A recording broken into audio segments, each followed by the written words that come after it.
I never thought I could sit with a silent phone for so long. Until she vanished for 2 weeks. 2 weeks passed like a gray, heavy sky that refused to break. I'm Elliot, and for the past year, I believed I was living in the simplest, happiest relationship of my life. Luna was light itself, whimsical, bright, and unpredictable in all the ways that made my steady nature feel alive. But one evening, with no warning, she looked at me and said, "From now on, I'll decide when we meet." "Stop pressuring me." The words struck like a door slamming in a quiet house. I didn't argue, I just nodded, even as confusion churned inside me. She left with a soft smile that somehow already felt far away. And then came the silence.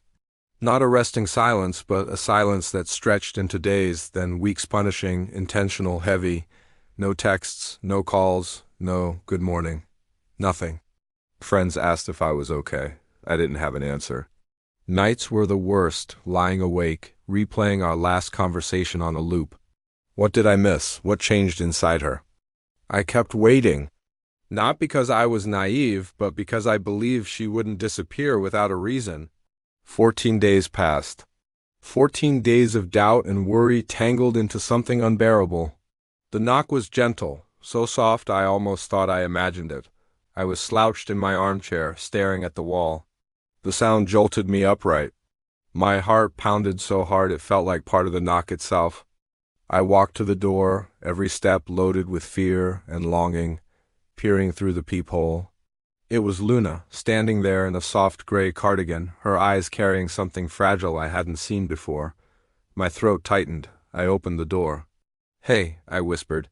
"Hi," she breathed back, her voice trembling. "Can I come in?" She stepped inside as though the air between us might shatter. We sat on opposite ends of the couch.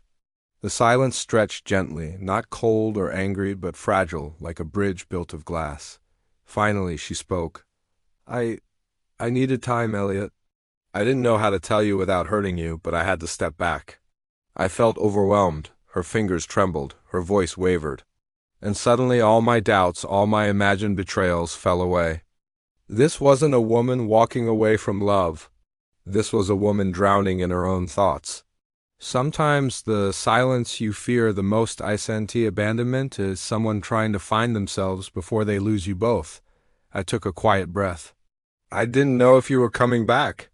I didn't know if I should keep waiting. Her eyes lifted to mine, shimmering. "I didn't know either," she whispered, "but I had to try. For us." I reached for her hand slowly, giving her space to pull away. She didn't. Her skin was warm, familiar, but different. Like touching someone you loved and lost and found again in the same moment. "You really scared me," I said softly. 2 weeks without a word. I didn't know what I'd lost. Her thumb grazed mine. "I know, I never meant to hurt you. I didn't know how to be myself while feeling so pressured." Her honesty was raw. She told me about the anxiety she'd been hiding, the overwhelming pressure from work, from friendships, from us. How she'd been terrified of burdening me, so terrified she withdrew instead, and her silence finally made sense. Not as rejection, but as fear. Fear of failing, of disappointing, of being too much or not enough. An understanding that something inside me softened, because love isn't only for the bright moments. It's for the trembling ones too. We talked for hours not about blame, but about boundaries, about pressure, about the invisible walls we'd both let rise. By midnight the room felt lighter, clearer. "I don't want silence between us anymore," I said.